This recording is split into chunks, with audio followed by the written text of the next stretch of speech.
Yeah, and I mean, like Tyron was, man. There's this thing to where you get to a point where you're the guy who has to provide. You're the guy who has to hold up, and it's not necessarily people saying you have to do it, but you feel that sense of responsibility, you know. And in my family, I felt that. I feel that sense of responsibility, like.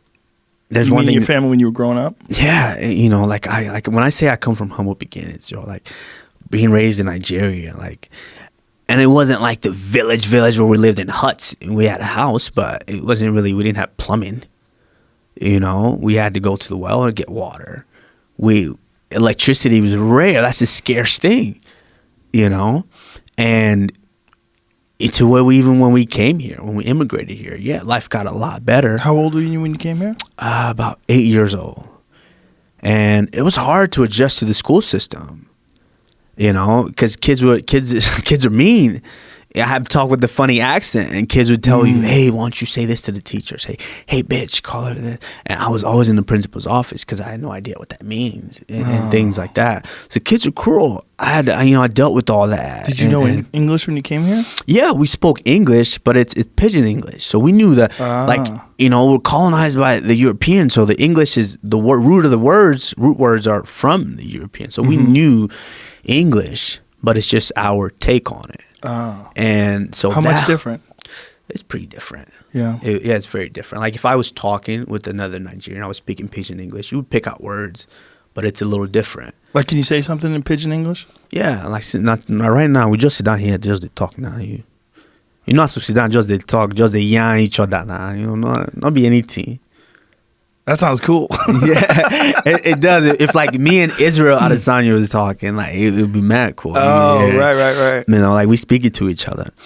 So going from that to, you know, being essentially raised and going through school and one thing that man, I really haven't ever shared with anybody, you know, very, very few people know, is that my father's been incarcerated since 2009.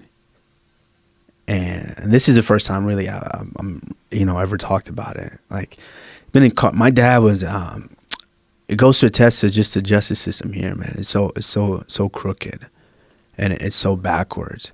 Yes, of course we're fortunate. Like there's so many things that we're thankful for living here in this country. That, you know, you can sleep at night in your house and not worry about somebody breaking in, robbing you, and killing you. You know, for the most part, and. So we're thankful for all that. We're thankful for the opportunities. But my dad was a businessman, and my dad built a really, very big business in Dallas. He owned like an ambulance company, and you know, it comes to a certain point where people just don't want you to be. You're an immigrant, and you're succeeding in a certain business to where it's kind of like people don't care about it. People don't want you to be there, and you know, it's one of those situations where my dad hired the people that he thought were the right people to do what he didn't know, the job, to run his company, while he could tend to certain things like us, like his family, day-to-day different things that they cared about, to where they run the company into the ground. And now because my dad was the owner of the company, they put it all on him, even though the people that were doing, you know, the things that were wrong in the company admitted to doing the wrong things. But what the court is saying is that, oh, because you own the company, so ignorance is not an excuse. So because of that, we're going to sentence you to 15 years. So he got sentenced when he did no crime? Yeah, see, the thing is... What was the business again? My dad owned an ambulance company. An ambulance company? Yes. So it was a transportation for emergency and non-emergency, you know. And one thing that he hired these, like the paramedics, AMX, to run the company, because these are people that know the business. So he had people that he hired he acquired from a different company. But, you know, one thing that I would say is my dad's ignorance. Is he didn't really do his research well enough on the guys that he hired. So you hire certain guys, and now these guys are running the business, and these guys are like, yeah, we're gonna help you grow this business. Like any businessman, fuck yeah, I hired the right people. Yeah, help me grow the business. So now they're helping. They're doing that. If he thinks, okay, I trust these guys, they're taking care of the business. And the most disappointing, heartbreaking thing about the business is, my dad. They're not the one who does the billing for the business. They contract an outside company to do the billing, so it's not them doing it. So they're doing the runs. They're sending the notes to them. This is the runs we did to you guys, bill the government or whoever else to pay us. My dad's the owner. He has people that are doing all this. He's not there running the day-to-day. So eventually, they go under investigation. Oh, we're investigating, like, I think maybe like 15 patients or something like that. I don't know the exact number. Like 15 patients were investigating for these runs or whatever that would build this billing on them. And so they put it all under investigation, and they're like, okay. After a while, they come back and they say, all right, we'll give you your stuff back. Like, we didn't really see anything, but we'll give you your stuff back. After they shut it down for a little while. So, damn, now I got to go back to business. So my dad's like, oh, fuck it, I'm getting out of the business. They already killed my business for me. So now it became one of the biggest companies, but you shut down for so long, you've lost, what you've worked for. So now he's getting rid of it, getting out of it.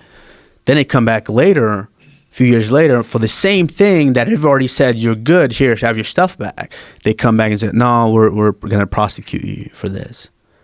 So now those guys, I've seen that this is obviously how the feds work. Now those guys that you caught, the EMS, and these guys that were clearly did what was wrong, you gave them a deal and say, hey, we caught you guys, because those guys started their own company doing the same shit. So they get caught. Now they're like, okay, we want that guy. So you guys basically gave him a deal to say, okay, that guy was in on it. And my dad's like, and I guess they offered my dad a plea deal, which his lawyer didn't really tell him about because he had a court-appointed lawyer. So he said, no, I didn't do shit wrong. Why would I take that deal? Which would have been, I think, maybe like 5 years was the deal or something like that. Oh. My dad's like, no, I didn't do shit wrong. Why would I take 5 years? So he goes to trial. And bro, we've seen murderers.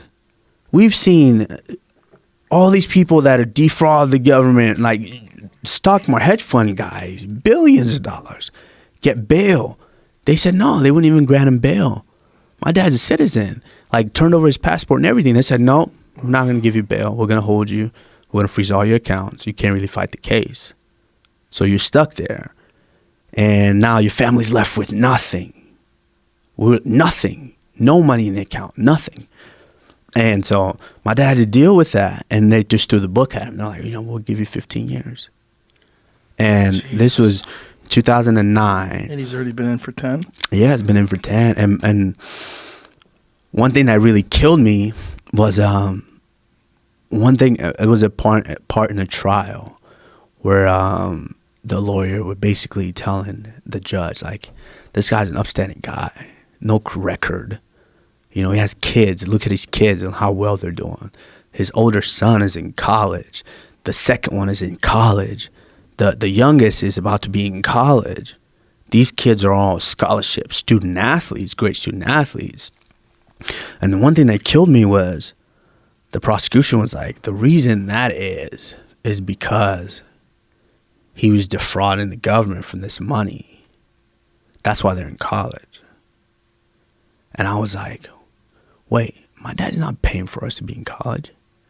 We're all student athletes. We earned this. We worked hard, earned scholarships for us to be in college. The defense didn't say that? They didn't fucking say it. Did he have a court-appointed attorney? I think he did, yeah. Jesus and bro, my dad just got railroaded, man. And it was like, and it was so heartbreaking to where you're telling a man that has raised his family, raised his kids to work hard, get to a place in life, and you're telling him that the only reason he's there is because he cheated.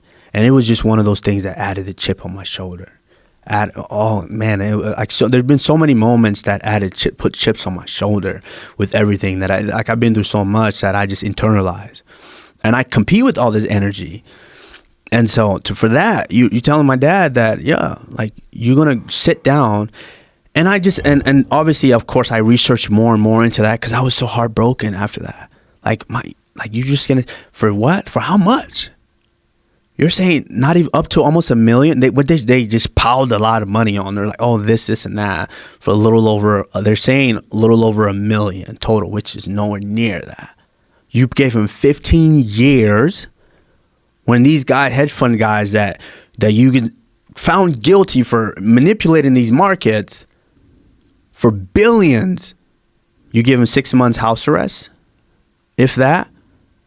And you're saying you're going to give him 15 years. And I started researching. I'm like, a lot of these judges have stakes in these prisons.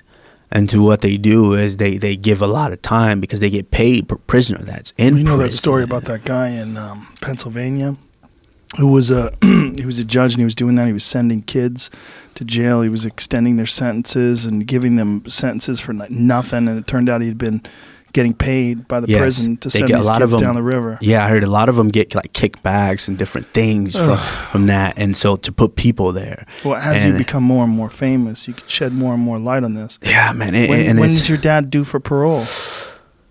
Man, I don't even know. I think soon. Well, listen, this podcast alone, you talking about this, could very well bring someone forward that wants to help you with the appeal. Yeah, man, and my dad actually wrote, because during the Obama administration, there was that whole clemency deal when they were doing it. And my dad actually wrote a letter. I actually have that letter. I don't know where I put it, but he wrote a letter to him. And it was, when I read the letter, man, I can't help but cry about it because my dad, my dad cares about his family so much. And when I go and see my dad, because my dad is so proud of me, and I'm so proud of him. I mean, he raised us so well, and to go see him in there, and I mean, it's not like he's sitting in maximum security, but for someone to tell you that you can't go home to your family at night, for 10 years, you gotta sleep when we told you to sleep. You gotta eat when we told you to eat for 10 years, and when you know I didn't do anything wrong. Because I chose to say, no, I didn't do anything wrong. I'm not going to take this sentence you give me. They say, okay, fine then. You're going to sit in there for 15 years and there's nothing you can do about it. It broke my heart, man. When I think about it, I just hold it in because I try not to cry about it, which I'm just like, screw it. I've had different situations that happen in life. I'm like, but I ate that one up on the shoulder. I put that chip on. I was like, you know what? They're going to say that the reason I'm here, I have a scholarship, is because they're saying my dad got money, a little bit of money. Are you serious? What about the freaking hard work that I did to get here? What about all the times that I sat in a freaking hot box, my bathroom upstairs with a trash bag on because I knew that I needed to get a pound off the next day in order to be able to wrestle at this JV tournament? What about all that? That didn't make any difference. The only reason it was there is because of that. What about all the times my brother worked hard to make national team when he was playing soccer? Or my little brother getting numerous scholarships for Division I football everywhere. Like that, what?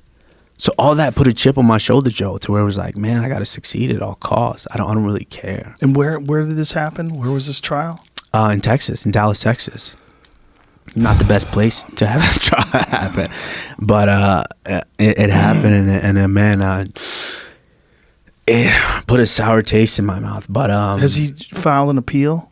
Oh man, he filed an appeal one time. They didn't even look at it, man. It was like one of those things where it's like that judge, they put you there, you're there. That was his domain. They didn't even look at it. Like, who cares? I just feel like you're just in the system. You're the UFC welterweight champion. But I think that they treated him like that because you're an immigrant in the system. Boom, get in there. And that's, Joe, to wrap that, put that on, that's part of what this next fight symbolizes to me, is the attitude that a lot of people have towards immigrants. It's people are forgetting that Americans are immigrants. I was just having that conversation in the last podcast. People are forgetting that. Yeah. And the entire country's immigrants. To where people have this attitude to where it's like, we're Americans. Go back to your country, go back. This is a free country. You're this and that. People, like, I always heard that growing up. I always heard that. And the more I research, I'm like, what? What are you talking about? First of all, this whole attitude, when you walk into a nail shop, get your feet nails done, who are the majority of the people that run those nail shops? Asians. I'm not saying all of them in the world, in the country, but a majority of them are Asians. But there's a lot of people that look down on it. Like, I'm not washing your feet. I'm not going to do your nails. No, those people, I take pride in that because that provides for them. You know, they do that. You know, but people condemn it. That's not a job people want to do. When you go to these hotels and certain things, who are the main people that are the maids that clean up the hotels? A lot of them are immigrants. We take pride in them because now we're in the country, we're in a better place where we can provide for families. Those are jobs that a lot of people, so-called Americans, the whole Kobe Covington whole persona, are like, I'm above that. I'm above that. That's the persona. But then at the same time, people now want to cry, oh, they're here taking our jobs. Let's build a wall. Let's keep them out. They're taking our jobs. No, they're providing. They're helping this country get to its height. The fact that you could come here and have someone do your nails, someone clean your house, someone wash your car, someone do all this for you is part of what makes America so great, one of the greatest nations in the world. And the fact that you want to build a wall, you want to keep these people out. You can't come here. You can't bring your culture, your stuff here. It saddens me and it upsets me. It's part of what this fight, when it happens, this fight represents for me, because I feel like that's the attitude that this young man has.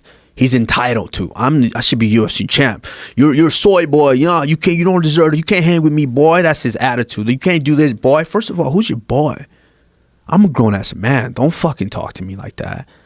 And that's the attitude that he has. I'm entitled to this. I should be the champion because I am this way. I'm American. I'm this and that. Bro, we're all American here. And so this fight is greater than just me beating up a guy that's talking a lot of shit. This fight means a lot to me. So when I get the chance to put my hands on that guy, let's just know this is the wrath of every immigrant that have stepped foot in this country.